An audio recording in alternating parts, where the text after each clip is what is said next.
Bismillahirrahmanirrahim. Alhamdulillah wassalatu wassalamu ala Rasulillah. Mabad. Assalamualaikum warahmatullahi taala wabarakatuh. Alhamdulillah, we are here at Bayugan Component City Police Station to properly turn over another budget for project 35, number 35 project for water pumping stations, which is given by our stakeholder, by Sister Aisha Lumaino Arshadi from Fujairah, UAE, through our partners there, our Muslim brothers. Alhamdulillah, so I properly turn over cash to our president of Masjid Nur Muslim Community, President Mani Banda, and also he is the SPAG officer, provincial officer of Agusan del Sur, Salam Police Advocacy Group. Alhamdulillah, to handle properly turn over this amount to Brother Rongde Berte, our contractor.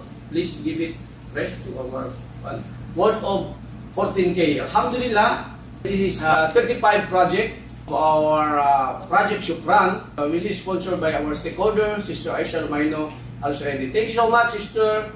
May Allah subhanahu wa ta'ala accept all our good deeds. May Allah subhanahu wa ta'ala forgive all our shortcomings. Allahumma amin. Jazakallah khair from the bottom of our heart, from the whole Bayugan Component City Police Station, spearheaded by our very own snappy Chief of Police, Police Lieutenant Colonel Shalom Faiz Cornelio, and of course from the bottom of the hearts of the Bayugan Muslim community, here with us, the President of Masjid Muslim Community, President Mani Banda.